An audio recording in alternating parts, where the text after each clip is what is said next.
Well, it's a real pleasure being here, looking at all of the Michigan State Police, the helicopter, and all their tactical equipment. It's just a great organization, and we're so happy that they're here in Flint in large numbers, and we're very, very pleased that we have them as a partner. And all you have to do is look around, and you can see what they bring to the table. It's a lot, and we're happy to be a part of it.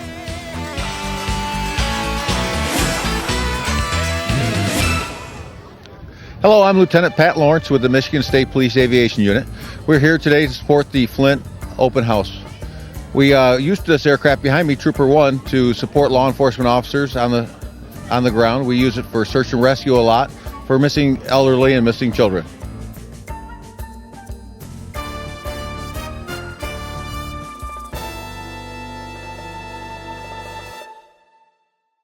All right, this Bell helicopter is a Bell 430. We call sign as Trooper 1. Underneath the nose, you'll see we have a infrared camera. That camera is what we use when we look for missing kids or missing elderly. This aircraft is also equipped with a live video downlink system, so that system can be projected to the command officers on the ground. You probably can't see it right now, but underneath the back end, you'll see that there's a searchlight. That's a 30 million candle watt searchlight. That's used to light up crime scenes at night. In the back of the aircraft, where the kids are getting in and out today, you'll see there's room for up to 6 passengers, and we'll have command officers back there at different crime scenes, and they'll run aerial command posts. In the back, you'll also see that we have a monitor, and that monitor is used to look at the infrared camera as well as the street level moving map.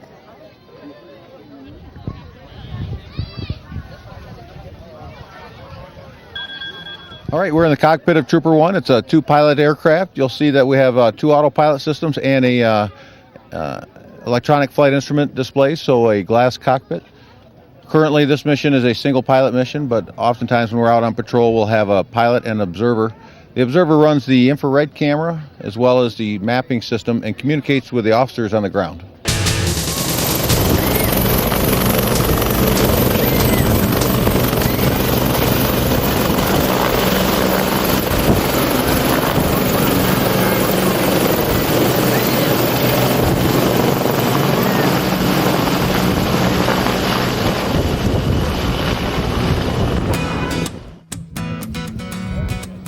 Hello, my name is David Bauer. I'm a lieutenant with the Michigan State Police, and I'm responsible for our department's emergency support team, which essentially is a department SWAT team. Behind me, I've been asked to explain what this vehicle is and what it does. This vehicle is called a general purpose vehicle. It was made by a company in New Haven, Michigan called GPV. The vehicle is an armored vehicle. It provides us support on about 40 calls a year on incidents where people have barricaded and utilized rifles and long guns so that it provides support to the officers on the scene to make them safe, and also allows us to get people out of the area who might be exposed unnecessarily to a suspect that's using a lethal force weapon. If we want to go around the vehicle, a couple of things I want to talk about are that it's an armored vehicle, it's 6-wheel drive. It has front and rear axle steering. On the front of the vehicle, it has a ram that can be extended. If you come around the vehicle to the opposite side of the vehicle, if you look up the top, you'll see what appears to be windows, which are actually periscopes, that allows the driver and the co-driver to drive the vehicle down the road and to operate the vehicle at scenes. The vehicle is a mid-mounted engine. And when you come around to the side of the vehicle on this side, we have access hatches to the engine itself. The actual engine compartment is on top of the vehicle, can be rotated up, and we can remove the engine for servicing. There's another hatch on the side of the vehicle down here that allows entrance and exit out of the vehicle for the tactical officers. And there's 2 doors in the back of the vehicle. There's another one of these doors on the opposite side of the vehicle, so you can get access from top or all 3 sides, as left, right, or rear. When you come around to the rear of the vehicle, you'll see we have a lot of people who are taking a look at the vehicle today. Inside, you'll see there's seating for up to 16 people, and the vehicle provides a overpressure system. so that it can be buttoned up, and if we're in the area of chemical munitions like gas or any other chemical, that can be protected from the interior for the officers inside. There are 7 camera systems on the vehicle. There's on top is a pan, tilt, and zoom daylight thermal camera. There's also cameras down each side of the vehicle, and there's cameras in the front of the vehicle, and there is one backup camera on it as well, so that we can make sure there's no one behind us at the time. If you want to continue around the vehicle, you'll notice there are access ports in most the doors, as well as a couple locations in the hull, and that allows us to be able to deploy poles, it allows us to deploy cameras, and allows us to deploy gas munitions if need be. There is a hatch up on top, and the hatch is utilized with a platform that you saw a little bit earlier to allow officers to have a ballistic shield in front of them and still be able to see from that vantage point. The vehicle weighs 46,000 pounds, 23 tons, and it is completely road legal. It was designed to be road legal, and there are currently 10 members of my department that are qualified to drive the vehicle. Okay, you're looking into the front cockpit of the vehicle, the driver's position, and there is a adjustable seat and adjustable steering wheel. The steering column and the seat you can adjust up and down, so it can be driven either from a head out position or it can be driven from a buttoned up position inside. It utilizes camera systems to augment the ability to see out through all the periscopes in the rearview mirrors. Hey, I'm Detective Sergeant Joe Jones, Michigan State Police. Going to give you an overview of some of the equipment that we brought out here for the open house.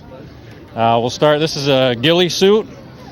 We use this for camouflage. If we're doing surveillance or doing some wood scenarios, we'll put the ghillie suits on to blend in with the surroundings a little better.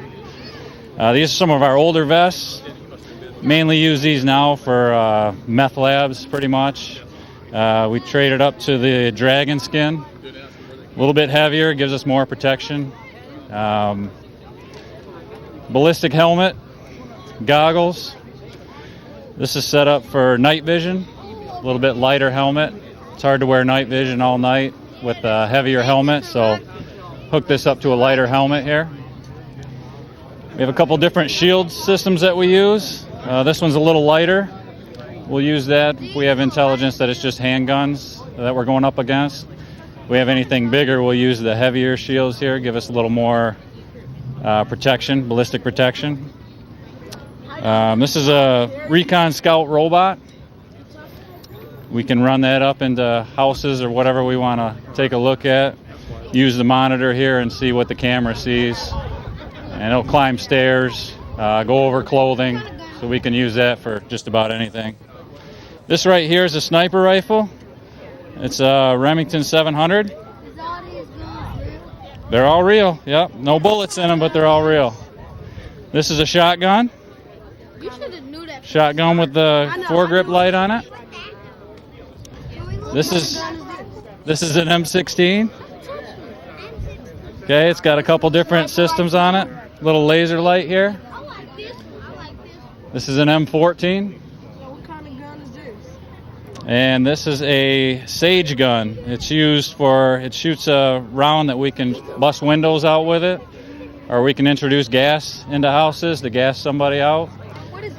Or it's got some less lethal impact rounds where we can shoot them at a person to disarm them if they have a knife or if they're not being cooperative. We can shoot them with that. This is a pole camera.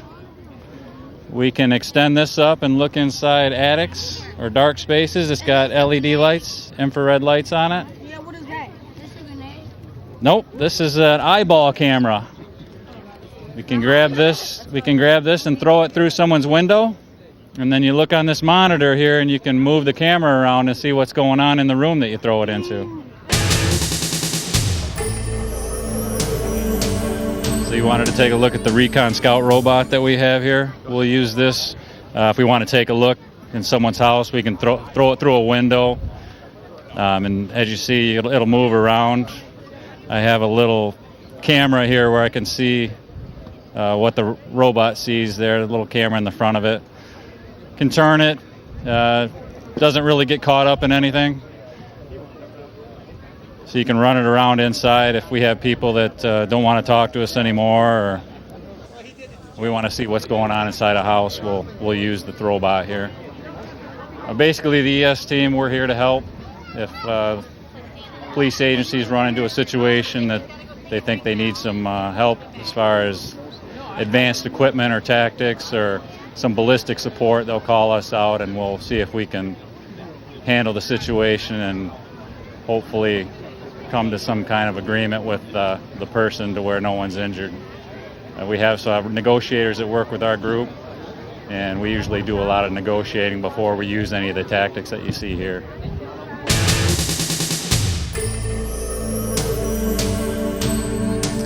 Sergeant Rick Beckmeyer with the Michigan State Police Bomb Squad out of the Bridgeport Detachment. I'm here to introduce some of the robots we utilize. This first one is the iRobot. It is utilized to go and render packages safe or check suspicious items. This is the smallest robot we have. Moving up, we have the second platform, which is a T5 I-Core robot. And moving further over is the third robot, the Remote Tech. The Remote Tech robot and all the other robots have the same capabilities of climbing stairs, utilized to open packages or render packages safe. On the robots, each one has a camera system which can record for court purposes. In addition to that, we can also take the information and pass it on to other bomb squads throughout the country. We have one other robot called a Wolverine. It is also produced by Remote Tech. It's approximately twice the size as this robot right here. Working a little further, we have additional equipment. This is our bomb suit. It weighs about 85 pounds. It's designed to keep us safe in an explosive environment should that device go off or that explosion happen. The way the suit works is it's made of Nomex and Kevlar and ceramic plating, and it is designed to keep us safe 1 pound of high explosives. The robots are all remote controlled. They have a range anywhere from 1 mile to 2 miles. The large bomb truck is what we utilize to transport all our equipment. In addition to the equipment, we have 6 teams statewide, and we cover the entire state of Michigan. We are a full-time bomb squad, and the way the bomb squad works is we're always available for calls anywhere throughout the state.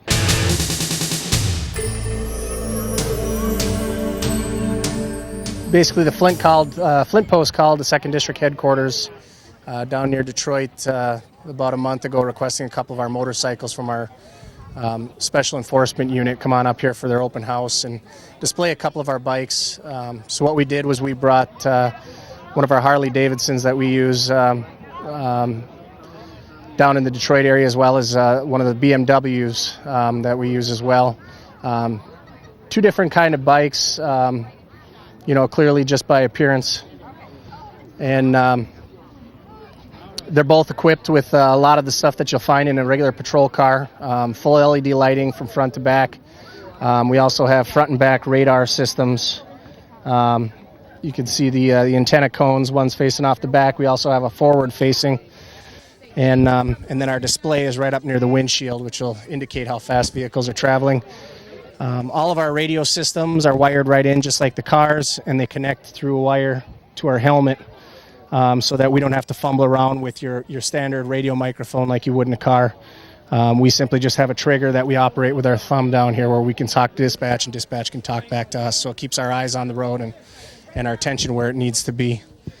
Other than that, there's not a whole lot different with the bikes as far as the equipment. We also use laser devices. There's one displayed over on the BMW for our speed enforcement. There's approximately 20 motorcycles with the state police statewide. There's 15 in the Detroit area, 2 out of Lansing, and 4 out of the Grand Rapids, Rockford area. And along with that, there's 20 specific troopers that are assigned to the motorcycles with that specific detail. A lot of what we do is we target high problematic areas as far as traffic enforcement, targeting careless drivers, speed enforcement, seatbelt enforcement. We also do presidential motorcades, dignitary escorts, and any other high-profile events that require enforcement from police officers, where cars might have more of a difficult time negotiating in the area. The bikes are very it's an advantage to have the bikes when you have dense populated areas, and even more so on the freeway systems near Detroit, where you may have a major traffic crash on the freeway. The freeway will back up relatively quickly, and the cars will have a tough time getting to that crash, where the bikes can actually cut through vehicles and respond a lot faster. So there's advantages to having the bikes. Mainly that comes in the metropolitan Detroit area, Lansing and Grand Rapids, where we have the bike station right now. But it's a nice tool, and great tool in police work. I'm Katie Bolger, and we are providing the snacks for the Michigan State Police Department. Hi, I'm Sarah Whitman, Michigan State Police Community Service Trooper here at the Flint Post. Today we're enjoying our open house, so we're displaying some of our police vehicles that we have, along with the specialty teams and specialty units within the state of Michigan. And first of all, we're going to start off, a lot of people ask us, why do we have the state police stop sign on the hood of the vehicle? This has always been part of our history, or part of the tradition that we've had with the state police.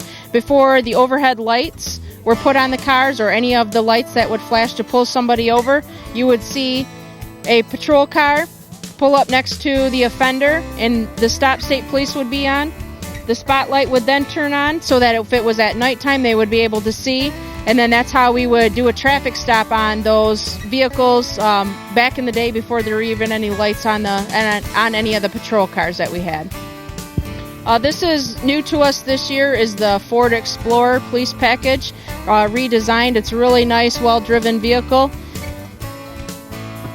It is nice and roomy and comfortable for us. On the inside here, of course, all of our police vehicles are equipped with all of the same items on the inside, so any trooper can get into any vehicle, and we understand where all the equipment is. We have our radar unit, which is mounted up here on the dash. This will track the vehicle speed coming at us. It's a front antenna, and then also in the back of the vehicle, this is the same antenna which will point out the rear of the vehicle, so you can get them tracking the same speed behind you, or also the violators coming at you. This up here is our video camera. It's a rear view mirror, which also doubles as the video camera. This is the camera that points forward here. It can also swivel to point to wherever an offender or violator might be in your car. We have laptop computers, and on the laptop computers, we're able to get all kinds of information that we need for traffic stops, for getting dispatched to calls, give us warrant history information. So anything that we need to do our job is really all done just on a simple laptop computer. Our radios that we use have the capability of talking to anyone within the state of Michigan. So we can be here in Flint and want to talk to somebody in the Upper Peninsula, and we have that capability through the 800 megahertz system. And then, of course, all of our lights are just used on these 4 switches here as to how we turn them on and off. And then when you look at all of the state police vehicles, we do not have cages in our patrol cars that block the front drivers and passenger from the rear of the vehicle. Ours are all open. That's just something that's always been a tradition with the state police that we've gone through over the years, just to make sure that we have better control and we are able to see the people that we have under arrest. We're able to see them and control them a little bit better than what you would have the cage in there.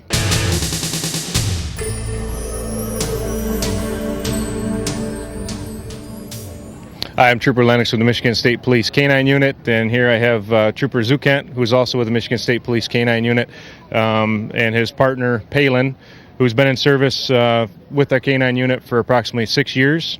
And all our dogs are bred from Europe, mainly German Shepherds, all male, and they're all trained for tracking. And we also have other criteria like narcotics detection, which Palin here is narcotics detection.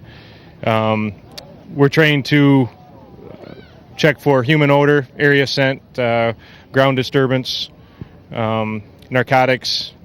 We also have bomb dogs and cadaver dogs. Some of the things that we do training the dogs, we go through 14 weeks of school to train the handler as well as with the dog. We do some obedience work, which Trooper Zupkant will display now with his dog. Right there's the heel command, your sit command, your down command. And what they're looking for is they're looking for the drive, the ball. They want to be rewarded with that ball. When they do what they're supposed to do, at the end of it, they'll get rewarded with the ball.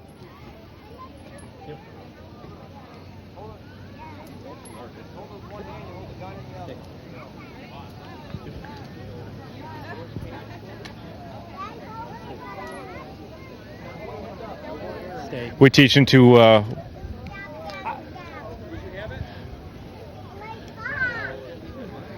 they're taught through repetition and through their body movements. They know where their body position is at and where it should be with a particular command. So in the sit, he knows that when his butt hits the ground, that's when he's going to get his reward. Same with the down command. When his belly hits the ground, he'll get that reward, and not until. In tracking, when we're looking for either missing individuals or people of interest that we're trying to locate, they're looking for three types of things. They're looking for human scent. They can search you by upwind. They can air scent you. They can also find you by ground disturbance. They can tell the difference between a broken piece of grass versus a piece of grass that hasn't been disturbed. They can follow that track right to where the scent's saturated the most. The other thing we train them on is narcotics detection through vehicles or houses. When they find the narcotics that are hidden or on a suspect vehicle, they'll go into what we call a final response. And a final response, in this case for narcotics, would be a sit. And when they get in the sit position, they'll be rewarded with rewarded with their ball if there's narcotics there.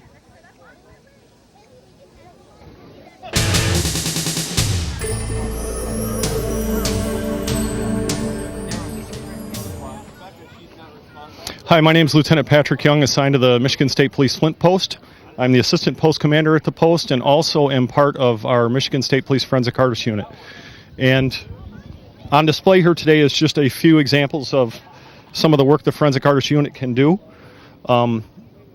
We're involved in facial reconstruction, whether that be two-dimensional or three-dimensional, age progression, and our goal is to try to identify missing persons, John Does, Jane Does, or produce a likeness of a suspect so that that suspect might be later identified and arrested for whatever crime they may have been involved in. In this case, here's an example of a body that was found in Michigan waters. The skull was examined and prepared with tissue depth markers. As a result of rendering a 3D reconstruction using clay over the actual skull and tissue markers, this was the finished product. This was then searched, this image was searched through a data bank of missing persons, and a like image was found over in Canada, and this individual was listed in Canada as missing. And due to the likeness, this missing individual's dental records were compared to our John Doe's, and it was a match. Therefore, this individual was identified as a missing person from Canada who had somehow ended up in the water and had been discovered over on Michigan shores. Here's another example of an abandoned funeral home in Detroit, where it was discovered in the basement of the abandoned funeral home a casket contained the remains of a body. And the investigation could not reveal who the body belonged to or who the subject was in the casket. So again, a three-dimensional reconstruction was made of the individual skull, which produced this likeness of what we believe the subject looked like in life. As soon as this photograph hit the newspaper, family members called and advised that it looked very similar to one of their deceased loved ones, this individual, and then dental records were compared to the two, and it was a match. And in this case, the funeral home had run into some trouble and basically abandoned whatever they had left in the funeral home, which included, unfortunately, this individual inside of his casket. Here is one of our most recent sketches. This involved an armed robbery of a party store where some witnesses observed a female sitting behind a car parked behind the party store around the time the robbery occurred. Witnesses described the female, and a sketch was rendered which produced this image. And again, when the image was put in the newspaper, a couple of tips came in informing police that it was similar in likeness to this individual, a female, who was later interviewed by police and confessed to being involved in the robbery. And as a result, her boyfriend was convicted of the crime and sentenced to prison. Go ahead. Okay, this is a case involving the report of an assault where a hitchhiker was assaulted by the driver that picked her up. And what's interesting about this case is the sketch that was rendered from the victim may not be what we might say technically sound as far as a drawing goes, but it was still enough to generate a likeness to where a witness who knew this individual called in and said that, you know, it appeared to be someone similar to the sketch. Detectives made contact with this individual as a result, and after interviewing him, he admitted to being involved in the assault and was subsequently charged for that incident. So this is just just a handful of examples of the many cases the Michigan State Police are involved in, have been involved in, and our unit is available 24 hours a day to any law enforcement agency in Michigan, free of charge. And that's it. We're spread out throughout the state of Michigan and again are available 24 hours a day.